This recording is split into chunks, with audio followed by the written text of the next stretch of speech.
hot topic, my darlings, a bit different. And I want us to be very open-minded. Yes.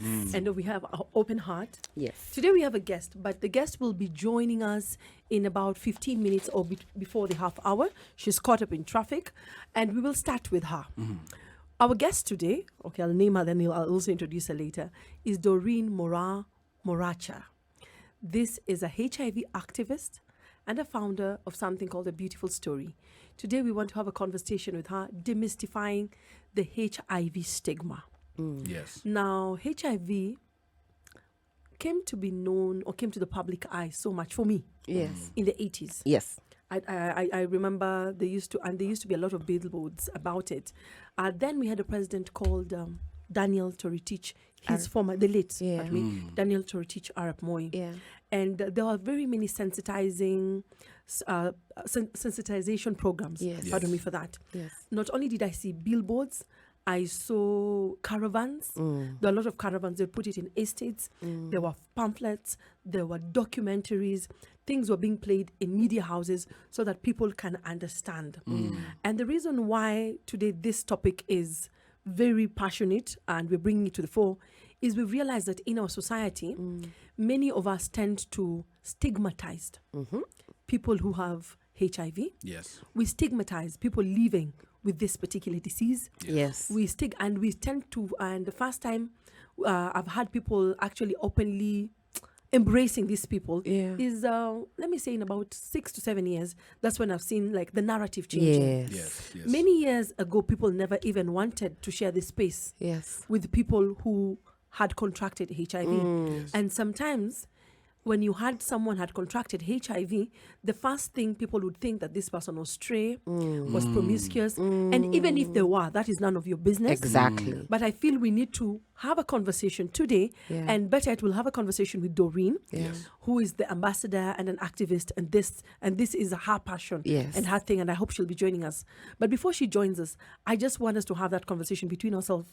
Yani, let's just open our hearts and talk about it. Do you know anyone living with it? Do you have relatives? And how has the journey been? Because I would say I have relatives who have also come out. Yes. And some of them, they have something called a CDF count. Yes. I know CDF is something. Yes. It's coming. I'm just it's not getting my, but you get on. Yes. Like the antibodies. Yes. Because of medication, eating healthy and living a healthy life and a positive life, it has really changed their narrative for them. And I can say that initially when this disease came within our communities, our societies, we had certain communities saying, it's a curse. Yeah. Yes. Someone has been bewitched. We were in denial. Yes. And then when we realized it is, for example, you had a friend, a relative, we decided we can never say what disease they are suffering from. We were putting it under the carpet or in harsh tones. We never really spoke about it. Yes. So I like the fact that we're in a space where a lot of other diseases have come through. Yes. I know that it's a good thing, Yeah. but it has given us a chance to talk about it. Then in this digital era, things have been made aware to us. Because initially, you'd hear someone who has contracted HIV or is is HIV positive. Someone would say, don't sit in the same room with them if they Yes. cough. Yet nothing will happen to you. Yes. Don't share with them. Yet nothing. I have relatives who are HIV positive, Yes. living positively. Yes. And they have seen their children grow. Yeah. They have seen, like they've been with us, they're doing life with us. Yeah. And people who are actually throwing stones at them have died and left Yes. them living. I agree. Yes. Yeah. And I think the interesting thing about this and why I'm so happy that we're in a position where we can talk about this openly is because if you think back to those days where there was a very intense public stigma around this, what it meant is some people who may have been positive opted not to seek medical help, Yes. opted not to say anything. Yes. Maybe a lot of people were even afraid of really going and getting tested and checking on their health. And as a result, I mean, these are human lives that we're talking about. So the stigma alone isn't just what we perceive our world to be. But these actually have real life consequences that affect the people who actually live with this on a day-to-day basis. So the fact that we're in a position where we can talk about it openly is incredibly important because it destigmatizes Yes. the people who live with it. but it also creates avenues to be able to have healthy and open dialogue. And that's really how we start to affect change in society. Yes. Well, for me, I'm a very very huge advocate on, HIV and AIDS, mental health awareness, etc. Those conversations are really strong to my heart. I had a relative who had HIV, and I did not know that she had HIV until I was an adult. And I don't know why it was chosen that information was chosen to be shared with me when I was an adult and not when I was a child. But when I think about the whole explanation of what this person has and how they received it and how they got it, it was so strange because I had never seen them sick. Yes. I'd never seen them at a situation where, like, they had posted, the way they used to show it on TV and the magazines of people who are living with HIV and AIDS. It's like what I was being fed was completely different. From what you were This person looked like you and I. Yes. Healthy, fit, happy. Having a good time. And that's the memories that I've always had of this person growing up. So when I was told that, they have HIV, it still did not make sense. And I asked a lot of questions and I said, why didn't you tell me before? And I was told, oh, you were younger, or you would not understand. But I was like, I think we need to have conversations more, even with our younger ones, so that this stigmatization can stop from the grassroots, the kids. And as the kids grow older and the generations they bring behind them, they are living and dreaming in the same focus of whereby, number one, HIV is not a it's not a, what is the word? Life or death. It's not a death sentence. Death sentence. HIV is not a death sentence. Number two, you can live with HIV for many years. You can have kids. You can get married. You can begin your careers. You can, it's a life of, it's like our lives. There's no difference. It's just that they have to be on medication and you don't. But it's not a death sentence. And I'm appreciating. And the other people with diseases who are and the other people who have other diseases who are on medication, diabetes, cancer, etc. But that's not the conversation today. Health issues, mental health issues. And people living with HIV should not be set apart. They should not be separated. We are one. We are together.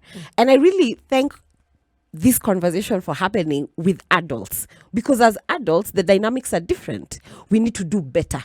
We need to say no to people who stigmatize even in front of us. If we're really honest, we see a lot of stigmatization on social media. Definitely.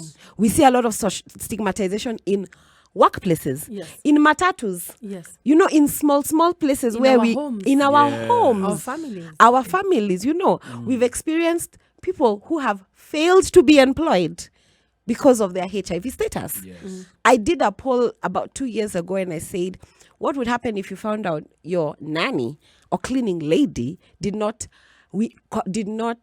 tell you, disclose to you, which is her right, her status, and then you got to find out because probably you went to snoop and you found things here and there. Very many people said, I would get rid of her. Other people said, I would keep her. And there was a whole conversation around it. So people need to give their opinions, and it's amazing. But those opinions need to be positive. They need to be for the betterment, for us eliminating stigma, for us eliminating negativity, for us creating a false narrative that doesn't exist. Because people living with HIV are people. Thank you for that, Karigo. I love that. Thank you. If you are joining the conversation, we are the adults in the room, and today we have a guest. Our guest has just walked in. That is Doreen Moraa Moracha. We are talking about demystifying the HIV stigma. We'll be back with her and more conversation about that. Conversation. This is Spice FM. The show is the adults in the room. Today we are talking about demystifying the HIV stigma, and we have a guest on the show. Her name is Doreen Moraa Moracha.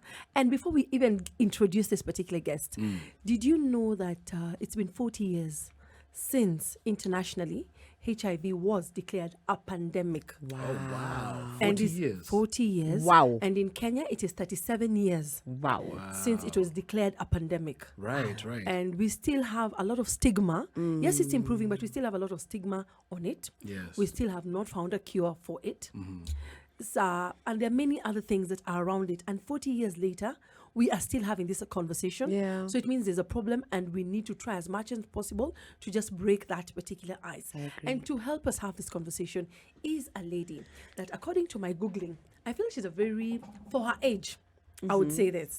For her age, she's a very brave woman. Yeah.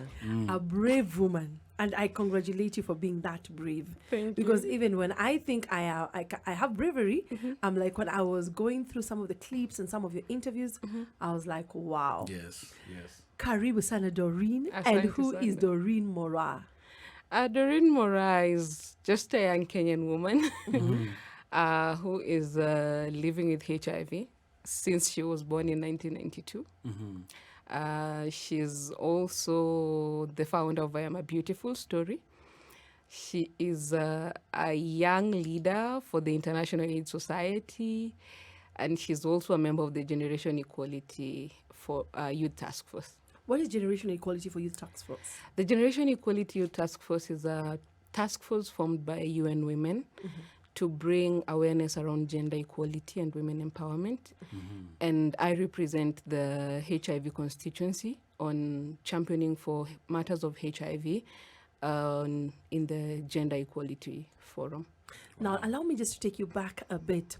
I heard you've said that you were born with this. Yeah. At what age did you know that, hey, I am HIV positive?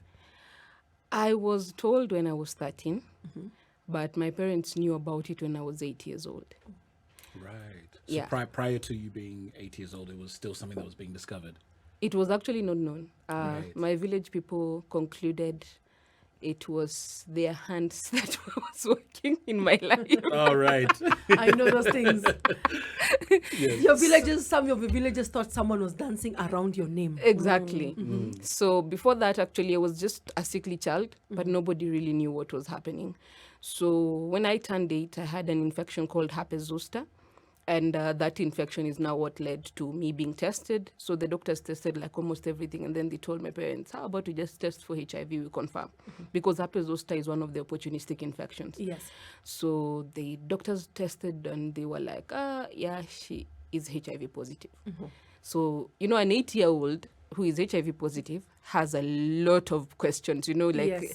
how is our 8-year-old daughter HIV positive? Yes. Yes. So my parents, the first people were actually my parents. They were told, maybe you could get tested first, and then we we can know. know from there. So they were tested. My dad is HIV negative. My mom is HIV positive. Are you the only child in your family who is HIV positive? Yeah, out of my 3 siblings, I'm the only one living with HIV. The other one passed on. How's been the journey between 13 years? Oh, sorry, 8 years. They found out, they didn't tell you. Then 13 years to now, just when you're 18 or when you're an adult. Yeah. How has that journey been? First of all, when I was told, my doctor was very straight to the point, like, Doreen, you're living with HIV, you were born with it, and you're going to start a new set of medication. It's called ARVs, and you're going to take them for the rest of your life. It did not really hit me like a bad thing. It was actually, I saw the advantages more than the disadvantages. First of all, before that, I was on Septrin. Okay. I never liked Septrin because it was such a big tab and very unfriendly for a child. Right. So I was Because like, there were no ARVs that there time. were no ARVs. Yes. ARVs were made public in 2003. Yes.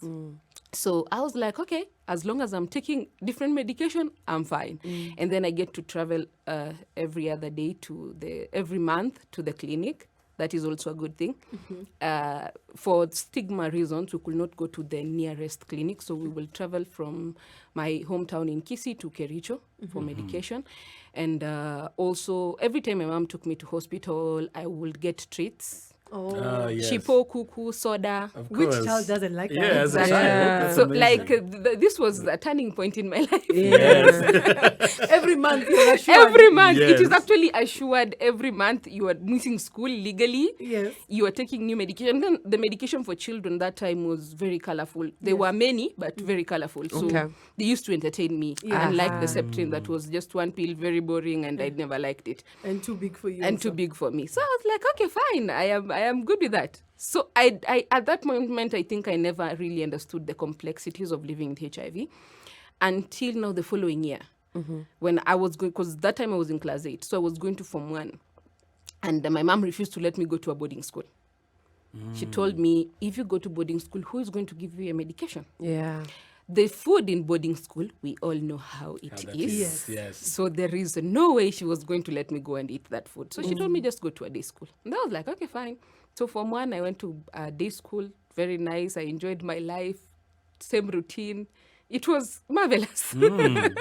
Until now, Form 2, this day school decided to become a full boarding school. Wow. Oh, so things had to change. So things had to change. So I had to go to another day school.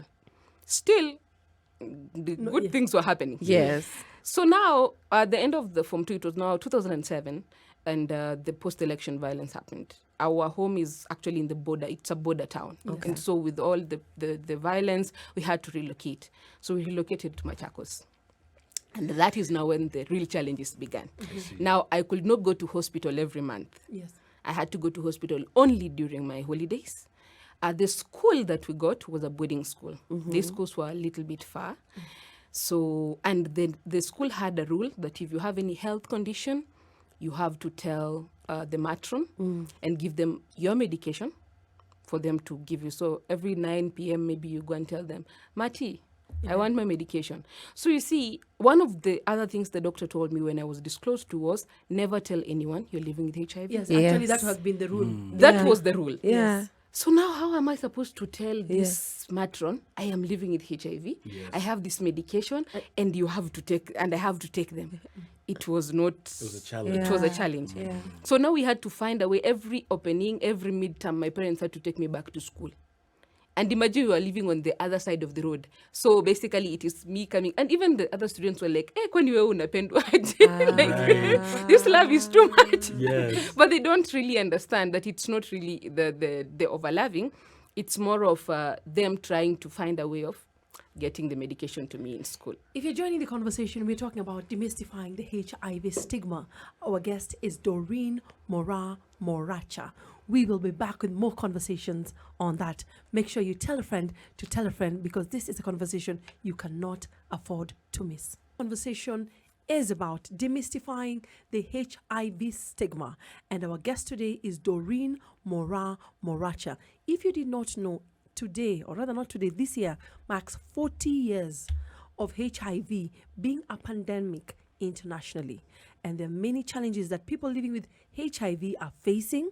Some of them are facing them because of us, their friends, their families, who have a lot of stigma or have been playing a very bad game of not accepting them in society. And that is our conversation today.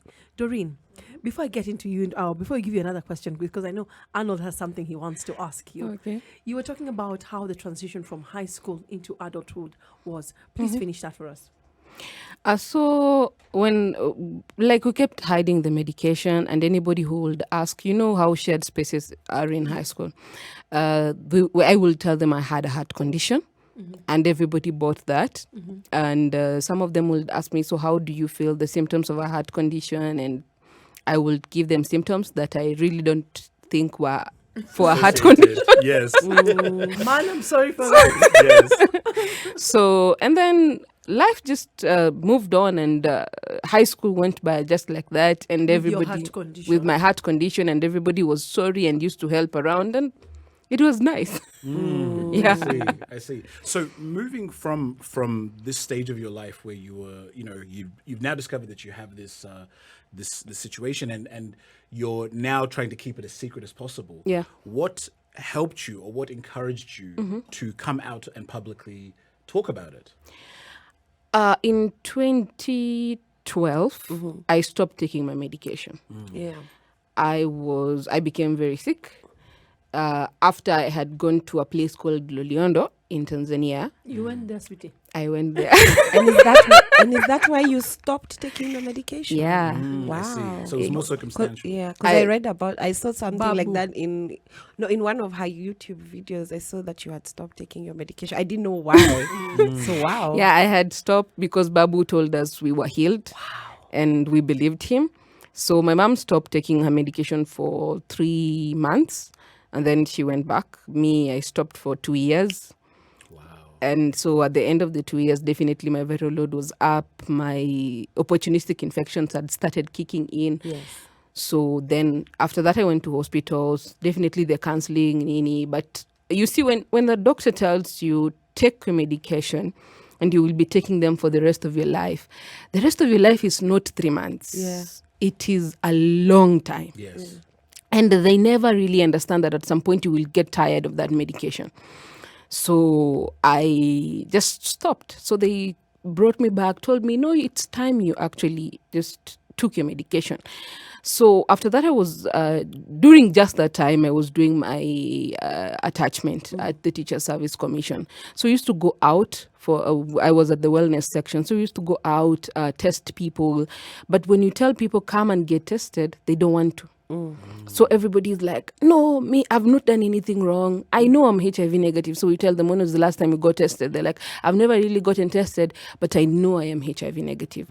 So that actually, so when we went back to the office, my boss was like, how about you just come out and tell people, before you encourage them to get tested, how about you just tell them, I am also living with HIV. Do I really look like a person living with HIV? No. So it's time you also just test, know your status, and life moves on from there. So actually that is what led me to now come out. So after that, my boss told me, write your story, bring it to me, and then I'll see what I can do with it. I was not willing to do that. Okay. Right. Because I had been told never tell anyone you're living with HIV. And the first stigma I actually faced was from my family members who used to disinfect my utensils, disinfect my clothes and all that. So you see, telling strangers is not exactly a wise decision at that particular moment. Yeah. So I told her I will write the story, but at the back of my mind, I knew I was not going to do it. So one afternoon, I just sent an email to an editor of one of the local dailies. Yeah. Yes. You had their contacts at least? Actually, I was just reading the newspaper. And I was like, how about I just send this my story to this lady? And then I just wrote the email. And I was like, she will definitely not reply or she will ignore. Yes. But she replied. Wow. Long behold. And that is how I did my first interview on it was on newspaper. So they told me Which we are going year to. was that? That is what was in 2015. Yes. So they told me we are going to print it. And then I was like, oh my God, so everybody is going to read it. And then they told me, we have decided to upload it digitally. I was like, nobody's going to read it. And then they shared it on the Facebook page. Wow. Now So there was no everyone- hiding. And now everybody was tagging me and saying, this media house is spoiling your name. You don't have HIV. Oh my God, it was chaotic. Wow. I had to deactivate my Facebook account for that day. Really? So I came out on mainstream media and then social media found out later. Right. My Because goodness. you Wow. didn't know how to handle it at that time. Exactly. Yeah. And now people were sending me emails because I had left my email. So people were sending me emails with so many problems. I was like, okay, when this is not exactly what I had in mind. Counselor Doreen. But now, What are some of the problems, like the questions they were sending in? Because you see, now you've come out, you've openly, and now some people feel relatable. Yeah. So what are some of the questions they were asking so that made you feel, okay, this is not what I signed up for? Right. some of them were like saying, oh, you've encouraged me. Some of them were telling me, how do you manage to take your medication every day? Because me, I'm getting tired. Some of them were telling me, how do I find a partner? Because I am unable to disclose. Some of them were like, it is only me and my doctor who know I am HIV positive. So I was like, oh my God, okay, these problems are complex. They are far from the problems that I actually have. And the one that actually caught my attention that now made me see that we really do have a problem as a country was this man who has been taking his ARVs from the boot of his car. So he just comes home he removes one pill when he's getting out of the office. When he's packing, he just drinks it and then goes home. And he had been doing that for like 3 years, and he was married, and his wife did not know he was living with HIV. Wow. So I was like, why don't you tell her? And he told me, if I tell her, she will leave me. Wow.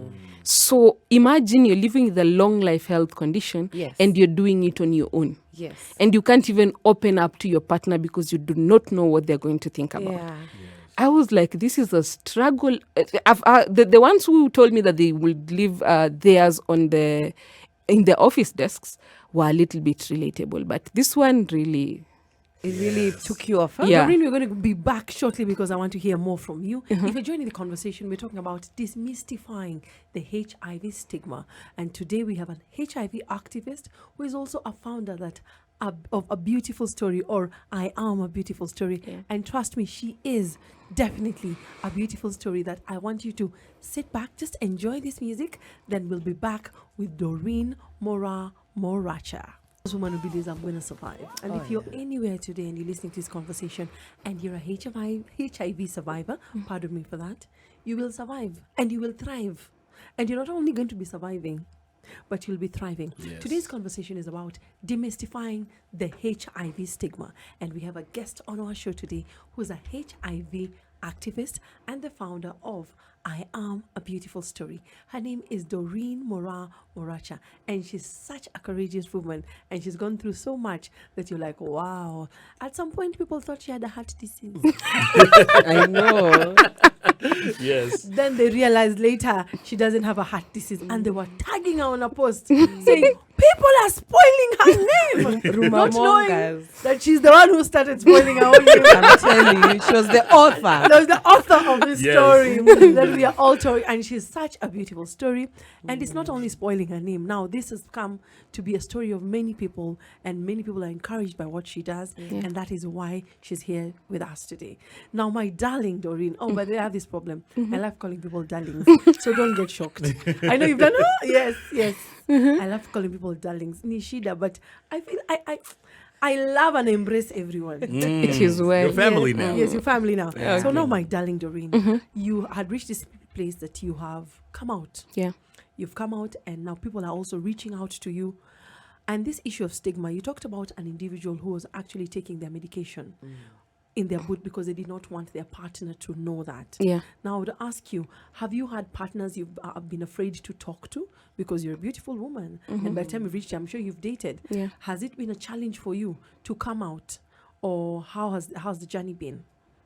It is difficult. Yeah, Yes. I can imagine. Imagine. It is difficult because people still refuse to look at people living with HIV as normal people. Like, you would think that 40 years into the pandemic, we're supposed to be like, it's okay, it's a normal thing. But no, it's not. You have to gain and gather that courage and then tell someone, and, because the first time I disclosed to someone I was about to date, he did not believe I had HIV. He was one of those people who thought people are spoiling your name or you're lying. Exactly. In fact, he told me I was using it as an excuse to not want to date him. Wow. So he told me, let's go and get tested. So You actually thought you were joking. yes. So on our first date, we actually got tested. Day one. Wow. Uh-huh. That's amazing. That's a Doreen. serious man. Yeah. Karigo will not date you. Honestly. That is a man with intention. Intention. That's the man I like. Now, so you wait. I You're finish about to this not to story. It's like, let's go. The story's about to change. Now, so you wait. I finish this story. So we meet in Ngong Road, and then he tells me, well, let's just go to a clinic. We get tested first. So because that was supposed to be agenda number 1 on that date. Okay. So we go to the clinic. We tell the doctor we don't want counseling or anything of that sort. Tuataka to confirmation. So we are given the confirmation. We pay. The test comes up. The doctor is there saying, you can live beyond this and all that thing. You already You know this. Me, I already know what is happening. So the test definitely comes out. Actually, it was, I think, the same time I was not on my medication. So I was sure I will not even get a false negative. Yes. So it came out positive. My 2 strong lines, and then him is just 1 line. It's negative. So got into the car, and we were now coming back to town. The whole drive back was very silent. Wow. Omuman could not talk. If it was not for the radio, I do not know what would be doing. Thank you to all the radio presenters in this country. Yeah. Wow. I'd be hearing cricket. Like, we did not even reach town. He left me in Hurlingham. No and way. He told me, I have some things I need to do in the office, so we'll just meet some other time. And that was it. That was how it How all did came. it make you feel? Actually, it made me feel bad because, it's not like I had not said it from the beginning. I had said it. He just didn't believe it. That is not on me. It is him who chose not to believe me. Yeah. So I was like, going forward, talking about this is going to be a little bit hard. Yes. But then again, at that point, I had now started coming out in the media. Yes. So, once you're in the media, if somebody just he had Googles your not name, Googled you? It'll come up. no, he had not Googled me. Oh. So, Not a serious man. so after that, now it was like some people you tell them they're okay, some you tell them they're like, some of them are like, yeah, I'm good, I don't mind. In fact, I like your honesty. And then, The honesty ends on that honesty ends on that. I like your honesty because there's a guy who once insisted. He's like, I don't mind dating you. I am just okay with you like that. So he's like, okay, now come over to my come over home for a sleepover. I stood him up 3 times. You stood him up 3 times. 3 times. We all know what home dates are. We're Exactly. not here. It is not praise and worship. He's one of Of those course. people. He's one of those people. Baba. Oh, Baba. Well, Baba. Yeah, it's not praise and So, worship. We know. the 4th time he told me, no, you're not serious. I'm serious about you, nini. So, the way they guilt trip you. So I was like, I'll okay, cook fine. for you. I will cook for you. You just come. So I went, Arnold, you oh here. God. He's a cooker. He's one of those people. See, why you just airing me out now? No, that's what Baba does, baby. So now I went to his place. So I've reached there. He's like seated on the other side of the edge of the sofa. I'm like, okay, what is happening? Hiya. What is going on? But I'm like, okay, fine. Maybe it is just, it's normal. So we go to sleep after he's like sleeping at the edge of the bed. Hiya. And he's been the one who's He's been the one who has been called. I stood him up 3 times and still he was very angry at me. So now he's basically at the edge of the bed. In fact, he's about to fall. So me, because I had left work, I slept. Then in the morning I woke up, I'm like, oh, I am not in my house. And then I reached out to him. The guy almost fell from the bed. Are you serious? He literally almost fell. I was like, and then he tells me, it's not really you. I'm just not prepared for this. I'm like, eh? He found out. You were the one who invited me to your house. Like, why are you? It actually makes you feel really bad because I'm like, you made me come all the way. Like I had left work. My shift ended at 11 p.m. I was supposed to go back to my house and sleep. I know you're doing a shift like us, so hey. Yes. It honestly, it made me feel really bad. And then he didn't even text me that day. It was like 3 days later is when he's telling me, you're an amazing person, but I am not the person for you. It is you. It is not you. It is me. Yes. And Yes. those are lines men like You see, using. so those Generally. and some of the people like they hit on you, but they're like, I like you despite your status. I want you to hold that thought. Hold that thought down. If you join the conversation, we're talking to Doreen Moraa Moracha. Gentlemen, ladies, have you been told those lines? It's not you. It is me. I'm not in the right space of mind. Things are not working out. And just maybe he's found out something about you and he doesn't want to come clean. Shame on us. If you join the conversation, this is Spice FM. We are talking to Doreen Moraa Moracha, and the conversation today is demystifying the HIV stigma. Good evening to you, my darlings. It's exactly 9 p.m. The station is Spice FM. The show is The Adults in the Room. If you join the conversation, we're talking to an HIV activist and the founder of I Am Beautiful Story. That is Doreen Moraa Moracha. And we're talking about demystifying the stigma of HIV. Before we went on the break, Mora was telling us how she slightly got stigmatized without knowledge, but it just came to her when she'd gotten a partner and this partner was like, it's not you, it's me, and you're an amazing woman. Go on, my darling. So you see all those kind of situations make you feel like, okay, this person no. And some people, I have dated people, yes, but at some point they always feel like HIV is going to be the burden. Like for some reason it just always comes up. Some of them tell you, stop talking about it on the media because now my relatives will find out about it and then it's going to be a bad thing. And you're like, now how am I supposed to, like just say, no, I am not doing this because my partner does not want it. He's not there. He's not the one living with HIV. Exactly. I am. Yes. So, and it's funny that I have never really dated a person living with HIV like me, because everybody I've dated is HIV negative. But it is always the HIV conversation always comes up. Some people even tell you, so tell me, how is it dating you? And you say, I am just a normal person. If I'm on my medication, I'm not going to infect you, because a person who is living with HIV and takes the medication very well reaches a point called undetectable viral load. Yes. When you reach an undetectable viral load, you cannot infect your partner. And that is actually how even women living with HIV are able to give birth to children who are not living with HIV. Because of the undetectable viral load. Yeah. Now, sometimes I've heard that there are those who actually can give birth to children. Some children are positive and some children are negative. What actually happens? Well, that depends with the time the mother started treatment. Because if the mom finds out that there may be, a mom can be HIV, can be pregnant. Maybe the first trimester, it's in the window period, so it's not the test comes out negative.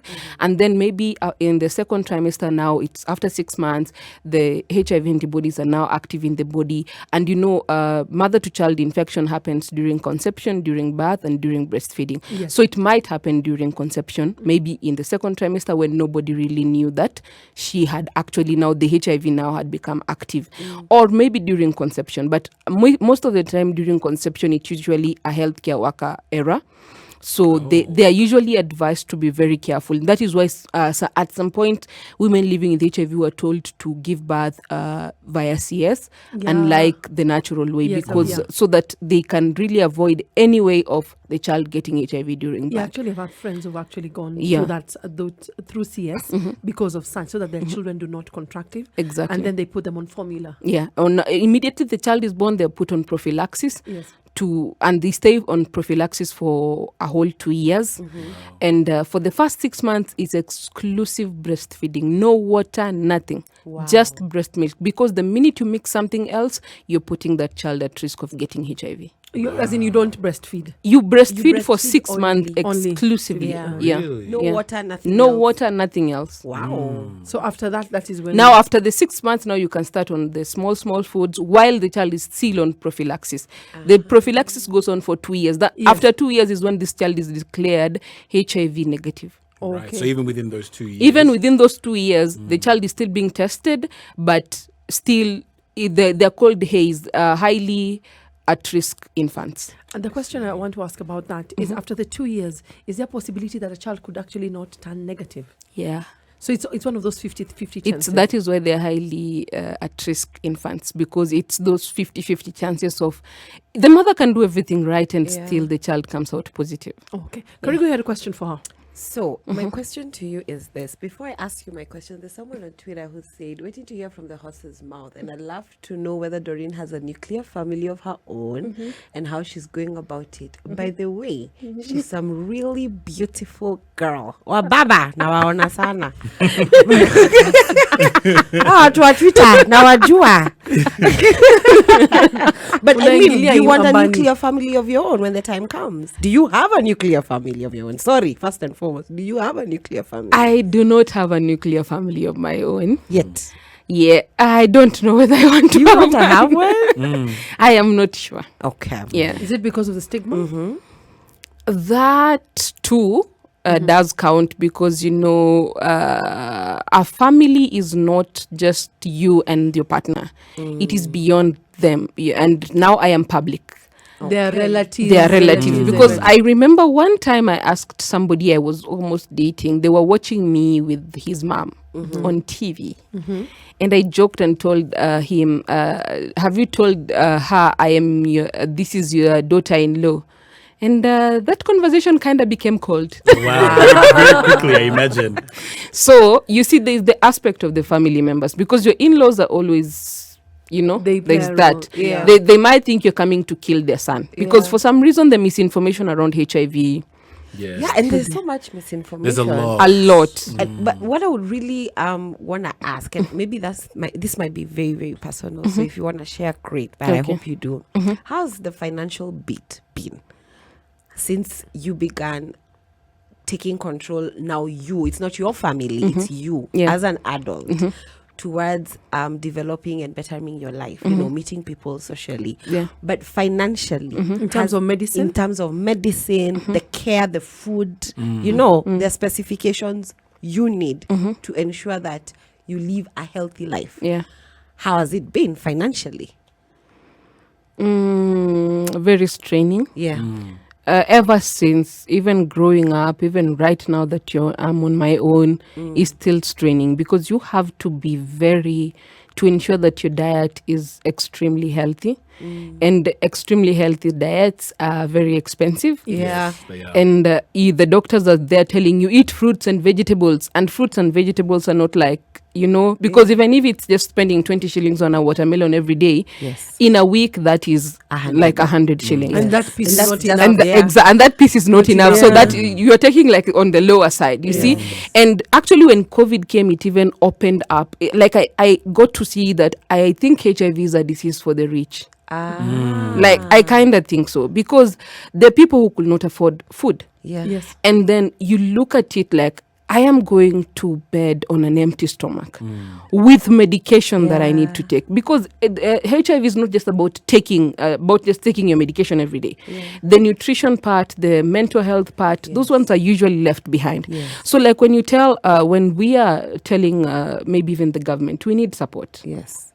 They say which kind of support, nutritional support, and then they send us those Uji for TB people. That is not what we really want. True. Yes. It's because sometimes also when you have opportunistic infections, when I have opportunistic infections, I have to go into my pocket and get treated. Yes. Because the treatment is money. Yeah. And you even if you're using the NHIF card, there are things that when they find out you're living with HIV, they do not treat you with. Which is still stigma, if you Which think is about still it. stigma, Yeah. because NHIF does not cover HIV positive Yeah, patients. that's true. Wow. Even some And insurance some companies. insurance companies do not cover HIV positive patients, and even the UHC that they wanted to bring, there are issues that why are we covering HIV yet HIV is funded? So you still HIV is still being left behind, even though people are and now it's so that just because I have HIV, that is where my problems end. Other non-communicable diseases are still, especially if you're growing with the HIV, there's pressure, there's diabetes, all of those things come. I know people who are living with HIV and they have heart problems. How do you really expect them to balance it? Because at every time I am sick, it is just me. Yes. There is no support. There is no donor support. The donor supports only my treatment. Yes. That ends there. If I am sick, it is me. If it is the food, it is just me. If it's me having to do like whatever I have to do, it is just me. And it's actually a strain. And a lot of people don't really get that part, that you strain. So when COVID-19 came, I actually realized HIV is a disease for the rich people. Yes. How is access to ARVs? Yeah. Right now, especially. Right now we have a shortage, a huge one. Our ARVs are stuck at the port. Still, yeah.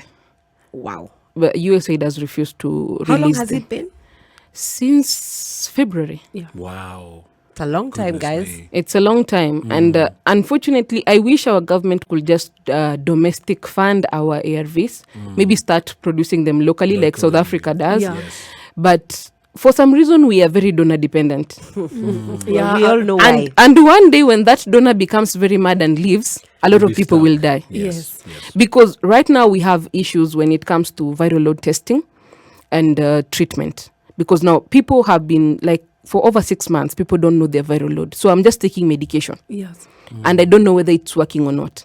Mothers who are pregnant need that viral load to confirm that I am indeed still undetectable and still able to give birth to a HIV negative child. Yes. Right. So you see, it's like, just take your medication and then we shall find out about the viral load When things later. get better. Yeah. The treatment also is, there's the issue of treatment, because now you go to hospital. We were used to the 6 months and now we are being given 2 weeks or 1 month. You used to be given like dosage for 6 months. For 6 months, yeah. Okay. Now we're being given 1 month or 2 weeks, depending with the facility. And some people really have to travel to get their medication. Exactly, because of the stigma. If I live in Kisumu, I take my medication in Kakamega, nobody knows me there. Yes. Would you say some of our hospitals or some of our clinics or health workers are the ones who cause the stigma? They actually do. They kind of fuel stigma in a way. And that is why some people, especially like in rural areas, cannot go to the nearest facility. Instead, they have to travel to a more far facility. Because if I go to the nearest facility, this person might come back to the village and tell the rest of the people that I am living with HIV. So I don't want that. How have you handled as a person, as Doreen, because you've been through this process, and by the time you sit on this platform and many other platforms and share your story and talk about this, and I know you must have gone through stigma in their ways, how would you say you've handled it for someone who's listening to you and they feel like, hey, I've been stigmatized or I'm going through this or I'm afraid of this and that? How best can they handle that? Honestly, stigma doesn't end. It's like a never-ending journey. So it's not something I'll tell you that it will end tomorrow. Like I will tell you medication will at some point be available. Yes. So unlike that, stigma is a mentality of people. And these people started way back. They were taught these things in school. They saw these things in billboards. We all saw the billboard of the very thin man and the Ukimwi Unaua billboard. And they were not good billboards. And they were not good billboards. And the government has really refused to change that picture from Kenyans' minds. They still have documentaries on that. I think they should come up with a different campaign to actually kill that completely. And it's going to be a never-ending journey. You will be stigmatized by the very people who are very close to you. Some of them who are very extremely educated, who you would actually expect to like have information, know all of these things, but they're still the same people who will stigmatize you. They're still the same people who people say, but no, there is no stigma nowadays. But until you have actually experienced stigma, then you might say, there is no stigma nowadays. Because nowadays people treat you how you got HIV. Yes, that's the source of that it. Is the source of it. I am living with HIV. How did you get it? Yes. So it's no longer you're living. It is no longer you're living. It is how you got it. And when you say I was born with it, you're like, oh my God, you did not choose it. But you see, nobody wakes up and chooses to be HIV positive. Yes. So does it mean the person who got it and they were not born with it, we're going to stigmatize them differently because or a different level because of that? Now you are promiscuous. Yes. So we are treating you differently than the one differently. Doreen Alizaliwanayo. This one, is not a good thing. She got it through birth. She did not choose it. And then when at some point they tell you, oh my God, so how many people have you infected? Yes, atukatai, you are born with it, but how many people have you infected? Goodness. And the thing about this is, it's not even anybody's business. Exactly. This is your own private stigma never ends. It's something that it's like you have to just incorporate that. I have to find a way of coping with. People will always make mean jokes about people living with HIV. They will see you losing weight. They will say, hey, kwani nowadays you have gotten HIV. Exactly. They will see you taking medication and then they will be like, okay, so now people decided that you have to take this medication for the rest of your life. So it is just something that will always be there. And you have to figure a way out of just living beyond that stigma and living beyond what people will say. Because nowadays people are on social media, they decide to just post a picture and say this person has HIV or this person is spreading HIV to people. And you can't really do anything about it. So until people, like both people living with HIV and people who are not living with HIV decide we are now looking beyond HIV, then that is when how we'll end stigma. According to Doreen, and I agree with her, we need to start looking beyond HIV. We need to start looking beyond the personality and know that they are also humans like us. If you join the conversation, we're talking about demystifying the HIV stigma. Beautiful. Thank you. Doreen. First, if you join the conversation, this is Spice FM. The show is Adults in the Room. We're talking about demystifying the HIV stigma. Doreen, I'm sure people have told you you're beautiful. Yeah. Do you take that comment positively or negatively? It depends with the context. It depends. Why? Because sometimes, because I do most of my social media, I use my photos. Yes. Right. I use my photos because a lot of people have not given a face to HIV. That's true. So I want to give the face to HIV so that when you say I'm living with HIV, they see there is a face, there is a person, and they're living this journey. There's a reality. And there is a reality to that. And there's life more than the status. But now some people say, oh my God, the way you're beautiful, kumbe you have HIV. You see, having HIV is not exactly a limitation to beauty or being handsome. It is just a health condition. So you can't really weigh the beauty of a person by the health condition they're living with. That is just a journey. It has nothing to do with their HIV status. So, but a lot of people tend to make it look like, I don't know, maybe people living with HIV are supposed to look a particular way. It's a misconception. It's a misconception. Now, speaking of misconceptions, I'm sure in your journey, you've had a lot of people say a lot of different things. How have you, or what are some of these misconceptions that a lot of people have about your status? I know for myself, I have someone close to me who is also living with HIV. And through that experience, I've learned a lot about really what living with it looks like. So what have been some of the misconceptions that people have made about your status? Well, most of them just surround themselves around infection. People saying, I can get HIV for you. Just infect me so that we can both live with HIV. Wow. Surely that's someone with intention. This gender. Just infect me so that we can, both be HIV positive. I really don't mind it. But you see, there is a science behind HIV infection. And it is not just like infecting people. My parents are a discordant couple to date over 30 years later, which means that discordant couples do exist. Yes. But there's that, and then there's the pity that comes with the oh my God, you didn't choose to be like this. Oh my God, you are so pretty. You're not supposed to be having HIV. Like, Kwani, it's for ugly people. That is also my question. I see even some saying, "Hey, you're so learned and informed, you're very informed." And some people think that just because you're living with HIV, you know everything about it. So somebody will ask you about what they're going through, the opportunistic infections they have, and they're like, but just because I'm living with HIV does not mean that I've gotten all the opportunistic infections. And just because you're going through this or that does not mean that I have also gone through it. Remember, we are different. Yes. Like, what works for you will definitely not work for me. And then there is also the prayer people who tell me their church prays for people so that they can get healed. There is the herbalists who have a cure for HIV. They come from a region where some of Arnold's bloodline come from there. My people. So there are those who are like, oh, she is definitely, I can get to somebody to, to just like heal you. Those are like, oh my God, it's such a pity that you actually have HIV. We are really praying for a cure to come soon.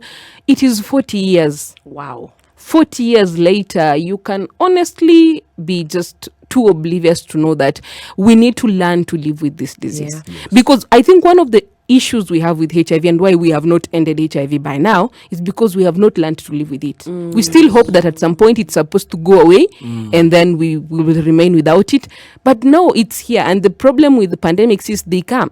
Yes. Now we have COVID. After COVID, we might have another one. And there's something she said, very important, that it's a pandemic. You have to learn how to live with a pandemic and not have the expectation of it going anywhere anytime soon. But I have a question that's been really burning me. Okay. How have your friendships and your social life been? How have your friends, your adult friendships, your healthy adult friendships, how have they been in support with your journey, with your activism, with you having a voice and putting a face on social media? Has it been easy, or have you been all on your own? Actually, I think with my friends, it's been easy. Okay. They think I am a celebrity. So then it's like, let's take a selfie. Yeah. So there is that. But then there are those who just treat me like a normal person. Yes. And they're like, it's okay. Like, it's not a big deal. So there has been no stigmatization. There's amongst Doreen your friends. first, Yeah. then Exactly. Yeah. Most of my friends have not really looked at Doreen from Doreen, the person living with HIV. Wow. They look at me as a very normal person, Yeah. which is, I don't know, I find it sometimes strange. Really? Why? No, because a lot of people, especially people who know me from social media, tag me on the HIV thing. Like if they see HIV written anywhere, the first thing that comes into their mind is Doreen. Yeah. But now my friends are like the normal people. And they just take me like Doreen, the normal person, the kawaida person. Doreen, my friend. Doreen, my friend, exactly. Yeah. And so even if when my, like, let's say like a friend of mine posts me and they're like, oh, Doreen, my friend, and they're like, you know this girl, I also know her. Right. But they don't know, they only know you socially. Exactly. So them, they know the Doreen on social media who talks about HIV. This other person knows the Doreen who is a normal person who just, and they're celebrating or having life with her. Exactly. So And the interrupters end up writing wrong things on these posts. yeah, Paul, my darling. it is well. But the question I would then now want to follow up with the friendship is how has your mental wellness been through this whole journey until where we are? And of course, there are things that you do to cope with the stigma, with the oh, you're so pretty, Yeah. And we've already said that those two are separate. So how has your mental wellness journey been? What have you been doing to cope? Somebody may be listening and they're like, okay, she seems like she has her life very well put together. But are there certain mental aspects that you experience? And if you do, please share with them, share them with us. And how do you cope? How do you manage? How do you get by mentally? Okay. So you see, one of the things about living with a long life, a health condition, is your mental health has to be stable. And if it's not, you have to ensure that you are seeking the right professionals to help you go by. And you must have a strong support system. Okay. You cannot live with a lifelong health condition on your own. That is one thing you can't. You need a support system. A lot of people think that as long as it's just me and my doctor, your doctor is not going to be there at 10 p.m. when you're looking at your ARVs and you can't even take them. Wow. And you're just looking at them and you're tired and you just don't want to take them. There's nothing wrong with them. There's nothing wrong with you. You just don't feel like taking them. So that one of the things I have is a very strong support system, right? From my mom, who calls me every day to ask me if I have taken my medication every day. To date, Wow. it is her duty. She has been like the lifelong caregiver. So you have to have that support system that is always there for you. So I cannot really say that mentally, like I have had experience like hard times. Stress is there because it's a normal thing. Yes. But apart from the normal stress of life, most of the time I'm just a normal person doing life the normal way and just like living this thing called life. But I know, when you come out publicly, a lot of people expect that you will not face stigma, but you will. Okay. Doreen, hold that thought. I want us to continue that on your coping mechanisms. Okay. If you're joining the conversation, we're talking to Doreen Moraa Moracha, demystifying the HIV stigma. And most of all, she's telling us how she's learned to cope. Do you have a support system? If you don't, living positively, and most of all, living HIV positively, needs you to have a support system. Conversation with a lady who's just made me realize we are just fine. People can live positively and just live fine. Have you looked at her? Yeah, I hear some of you saying, she's pretty, she's beautiful. I can confirm that it is true. She's fine. She's very fine. If you're listening to the conversation, this is Spice FM. The station, of course, not this Asiani. The station is Spice FM. The show is the adults in the room. Today's adults are 5. We have you, Doreen Moraa Moracha, we have Arnold, we have Karigo, and I have opened the lines 0719-012-600. I want to hear what you have to say. Hello, Spice. Hello, Spice FM. How are you, sir? I'm good. What is your name and where are you calling from? Nado from Nyakaispa Pondeti. You're who? I know something Pondeti. Okay, my name is Nado from Nyakaispa Pondeti. Oh, yes. What are your question or what are your thoughts about the conversation? Okay, my thought of this conversation is... Yes, we can hear you. Hello. I can hear you. Okay, are you getting me? Yes, I can. Continue. Hello, my dear. Please call me back. I seem to have lost you. Hi, Geoffrey. Hi. How are you, my dear? Poa, mambo. Salama sana. Za kwako? Mimi ni mzima, namshukuru Mungu. Tunasema asante. Una swali ama una maoni ya leo? Nina maoni pia, nina maoni na pongezi pia. Asa, endelea. Sasa wajua Sara moja Geoffrey. Hebu ni kwamba sasa huyo dada mrembo simuoni, manake ni mlikamuzi. Ushaona Sara hiyo nani? Na kusikiza. Lakini si unanijua, basi niamini jamani. Yaani okay. Salimia mpishi mwenzangu kwa baba yangu na yule dada mwingine. Wacha wewe mpishi. Mpishi ni cook. Mpishi ni cook. Oh, Doreen, by the way, this guy I know Swahili. Mpishi ni cook. Mpishi mwenzako anakusalimia. He likes cooking for chicks, apparently. Okay. Tumesalimika. Habari yako? Nzuri sana. Umeshinda vyema? Sasa. Sasa kwanza naomba kumpongeza dada Doreen. Kwa ujasiri wake. Just umepotea. Mwalimu Kamau. Hello. How are you, sir? Very fine. It's been a while. Yes, a very big while, but I'm good. Thank you very much. What are your thoughts about the conversation? Very nice. I like Doreen. You know, this thing of stigmatization is just a bad thing. And it becomes worse when people don't understand you. Yes. You know, stigmatization and discrimination may lead to even stress and depression. Yes. Yes. And something which is very bad about discrimination and this stigmatization is that it is done by people who you think are supposed to be in the front line supporting you. Yes. Yes. And good thing about children will not discriminate you. But when it comes to these adults and the educated and people who are good in thinking, they're the worst. Yes. I'm speaking this from my perspective as a person with disability. Yes. The person you think that they are supposed to take care about you or to know more about you are the ones who are the worst. Yes. Yes. And I just understand what Doreen is speaking about. But, you know, a good thing is when you get yourself in such situations, there's this inner feeling that one gets. There's this inner power and strength that one becomes or gets. Yeah. I don't know where it comes from, but you find yourself uko na nguvu yenye haukukuwa mbeleni wakati wewe ulikuwa maybe without the virus.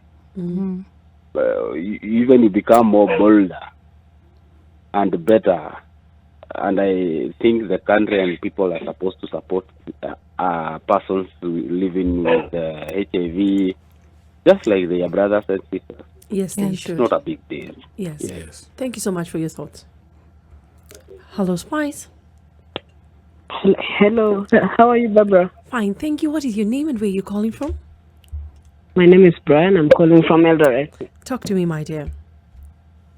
Oh, okay. So, I congratulate Doreen for the first discount. Yes. Hello. Yes, we can hear you. Just to say this, I was also born with HIV. And growing up has been it has been a battle. I mean, going through primary, going through high school, and even campus. Yes. With the stigma involved, it wasn't easy. But looking at someone like Doreen and following her gave so many of us hope. So I just want to congratulate her. So that's all I have to say. Thank you, Brian. Thank you, Brian. And thank you for sharing. What is Douglas saying on Facebook?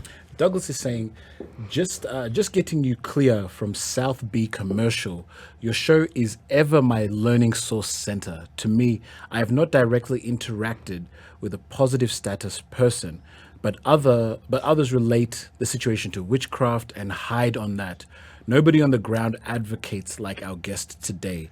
They decide to spread it instead. Okay. Hello, Spice. How are you? Please reduce the volume of your radio or your gadgets, then you can proceed. Hello, Spice. Hi, my dear. Aya, hao wako bado wajaamini simu imeshikwa. Hi, Geoffrey. Pole. Airtime ilikuwa kidogo ama line ilikatika. Haya, tuwasiliane tafadhali. Please proceed. Kuna mtu amenitatiza. Oh, pole. Okay, sasa angalia. Huyo Sister Mora. Ina shaka nilisikia kitu BBC kama wiki mbili zilizopita. Ulimsikia mahali? Ndio, na kile ambacho anakupa sema ni vile ni jamaa anavyomsumbua kimwambia wewe una hiyo kitu bwana ni tukataa. Geoffrey, hebu niwekee simu yako vizuri, hatuwezi kukusikiza, unakatika. Okay, nakwambiaje? Unanipata sahi? Tunakupata. Yes. Okay, basi acha niende sisi. Basi enda sitting room. Geoffrey, unanifanya maneno leo jamani. Umefika sitting room? Okay, acha niendelee. Endelea. Okay, nasema kwa Hello. Unanipata vizuri sio? Tunakupata. Endelea. Kwa hivyo nachokumbuka sisi alisema kwamba jamaa alikuwa anamsumbua kimwambia hauna ugonjwa ni kukosa unakataa. Ndio. Katika interview ambayo nilisikia. Sasa mimi kwa jamii, kwa Wakenya na wote wanaosikiliza kwa ujumla, ni kuwafanyia stigma hiyo kilima wale ambao wana ugonjwa wa ukimwi, kwa sababu ni ugonjwa mwingine. Cha pili, hakuna mtu ambaye ugonjwa akasema basi mimi nataka kunywa matibabu.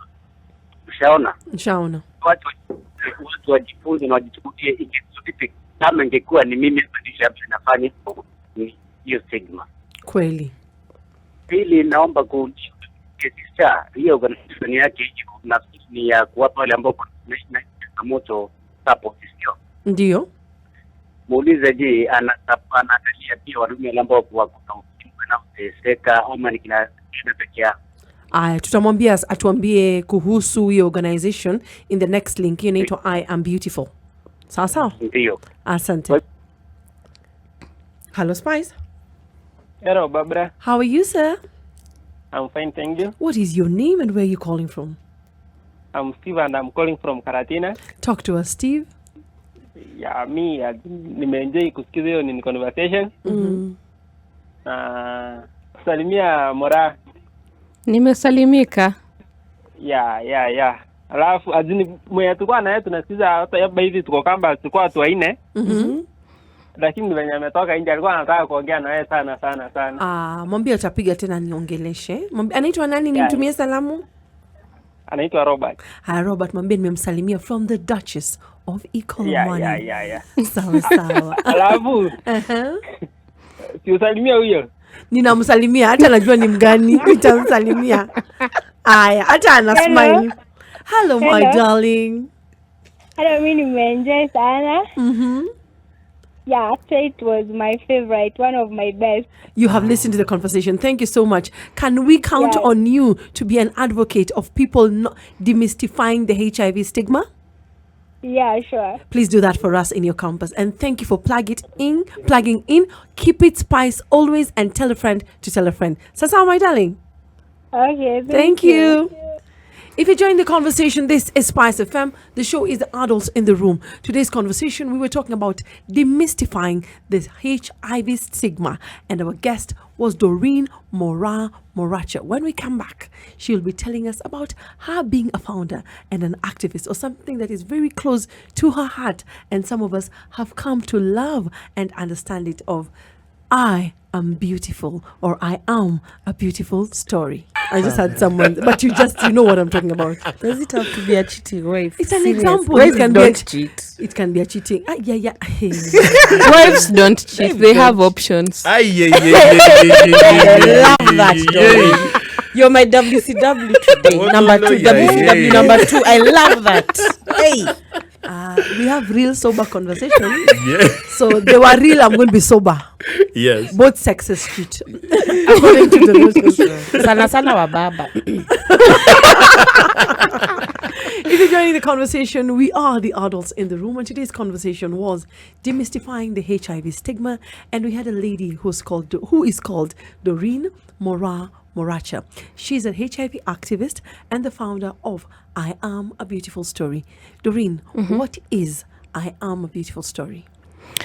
I Am a Beautiful Story is an initiative that I created on social media to demystify the myths and misconceptions around HIV, give the right information, and also give people hope, people living with HIV hope that there is a beautiful life after your HIV diagnosis. Wow. Yeah. Is it something that is funded by you, or you have sponsors, or how does it work? So it is not yet sponsored or funded by anyone yet, but it is something that I've been running on my own, and I talk to schools, organizations, such kind of stuff, but I use storytelling as a tool in educating people and getting them to learn that apart from just HIV, there is the story part, and then there is the facts, and then this is it. So that is how I've been running it since 2015 on the digital space. On the digital space, and now when somebody wants, like, come and talk to our organizations, we have this and that. Come and talk to our young people, because we have a lot of young people who are even failing on treatment, and then I go and talk to them, and I tell them I've lived with HIV this long, and it's not a big deal as you guys want to take it. If somebody wants to date you, don't go there with, oh my God, my HIV status. No, just date them. If it ends in tears, we do an after tear party. Yeah, I love this woman. I do those things by the way. These days, just go in. Yes. 50-50. It can go well, it can go bad. Yes, if it goes bad, we're going to have an after tear party. That's Like, true. this is a conspiracy. This conversation, the way it's going. No, it's true. You see, you can't always let HIV limit you. I agree. Yes. That all the time somebody wants to take you on a date, and it's the first date, you're already overthinking about your HIV status. You can't. You just have to go into the date, eat things you have never eaten, and then go home. I like that. Just go home, because we overthink a lot, especially a lot of people living with HIV overthink on the HIV part. Yesterday, somebody was in my DMs telling me, I'm giving up on taking medication. How do you take them every day? So I told them, do you ever give up on brushing your teeth? You don't. You just brush it. You don't see it as a big deal. You see it as a hygiene thing. Yes. So take the same concept and just take your medication just like that. And it gets easier by the day. Yes, let's listen to Clinton, then I'll get back to you. Okay. Hi, Clinton. Hello, Space FM. How are you, sir? I'm fine. Habari ya Coast. Tuko salama. Proceed. By the way, thank you for sharing. Yes. Darin, that was for you. Oh, that was for me. Oh, thank you. Sorry. Oh, That's thank you so much, disappeared. Lee. Yeah. Oh, wow. Hello, Spice. Hello. Hello. What is your name and where are you calling from? My name Is who? I'm Robert. Robert, where are you calling from? I'm calling from Karatina University. Oh, you are the Robert. Yeah. What are your thoughts about the conversation? So my concern about the conversation is that outside here there are a lot of people who are suffering from that disease. Yeah. And they do face a lot of stigma. What I want to say is that being a victim is not the end of life. And life must go on. Yeah, definitely. Because there are a lot of people suffering outside there, different diseases. So being a victim of that disease does not mean that that's a death penalty. Just take the medication the way you are being told or advised by your doctor, and take all those precautions. Respect your life, and God will also praise you, and you will just stay long. Okay. Thank you very much, Robert. Doreen, if I wanted to plug into I Am a Beautiful Story, how can I reach you? How can I support you? Or how can we plug into that? You can follow me on my social media platforms. on YouTube, I am a beautiful story. On Instagram, Doreen Moraa Moracha. Facebook, Doreen Moraa Moracha. Twitter, D_Mora. TikTok, DEE. Many TikTok, Mini TikToker. Wow. I've never met anyone on TikTok, baby. The first person. Only I'm how old? At least both of you are on TikTok. Yeah, I'm not on TikTok, but Demora01. Because basically, I just want to, social media has this negativity. All the news goes on social media, like fake news, good news, bad news. So I'm using that space to create a different narrative that there is actually something good that can come out of social media, because every time you hear people blaming social media for something bad, so it's time we use it for something good, to tell the young people there, because you find people who are like 18, 17, 16, and they're telling you, I'm living with HIV, I've lived with it this long, I just found out, and they want to look at you and like tap into your courage and your strength, and just make that their daily living inspiration. And that actually makes me happy, because the people who tell me, I have learned to accept myself by watching your YouTube videos. And I feel like, oh my God, I've reached somebody who I've not really reached, but they're actually like learning that this person is living a normal life, and so can I. It's like witnessing. Exactly. Now, we have a pandemic with us, Corona or COVID. Think about it. Do you feel that the same stigma is being given to COVID patients is some small less what is being given to people with HIV, living with HIV? Yes, I do. I actually feel like a lot of the COVID, even the response, the stigma related to COVID, it's basically the same thing. Right now, you can't travel to other countries because of COVID. Yes. There are countries that actually have a ban on people living with HIV. Even now? Yeah, there are 48 countries that have refused to remove the ban. Right now, there is a high-level HIV meeting going on. They're still calling upon those countries to open up for people living with HIV, but still they are stuck on, we cannot let people living with HIV to come to our countries. The same way as COVID. Right now, the greeting of hands is the same thing that happened with HIV when it first came. Yes. You could not share spaces. People were afraid this person can infect me. The same thing happening with COVID. Yes. The fear. It is just the same thing. So I think somehow our country handles pandemics badly. Yes. Yeah, no, it's true. It's actually. And we need to unlearn better and do better. Karigo, what were you reading before we close this? Gilo254 says, I believe, Doreen, you are touching many souls tonight. Thanks, my favorite station, Spice FM, for hosting at Doreen. You're welcome, Gilo. And he says, I commend you, Doreen, to keep on reminding people that we are beautiful tonight. She is hot. Wait, now I wanna. You have a problem. No, what for Twitter? You have to warn them. You want people for Facebook? No, for Twitter. I have to keep an eye on them. Why? No, not a mem tag. No, see, maybe could be that's a lady. Mem tag. Thank you to everyone who plugged in on the show. Tunasema asante sana. For those who called and I was not able to pick up, I'm sorry. Time was not on my side. I saw you all. Tomorrow is Thursday. So I expect you to come back tomorrow so that we can have more intriguing and exciting conversation. On behalf of the Spice team, I would like to tell Doreen, thank you so much for gracing and making time for us. We really appreciate it. Thank you. And if you're wondering, as she says, I am a beautiful story, go to Twitter, go to Instagram, and if you're a TikToker, see you had. Yeah, najua kudance hizo vitu. For me, I can't catch up for that. And thank you so much once again for just sharing your life and sharing that. So for the rest of us, let us demystify the HIV stigma and also let us demystify the stigma that is around COVID-19. Thank you to everyone who joined the show. Tunasema asante sana. It is good night and God bless you from the whole team. Mwah, my darlings.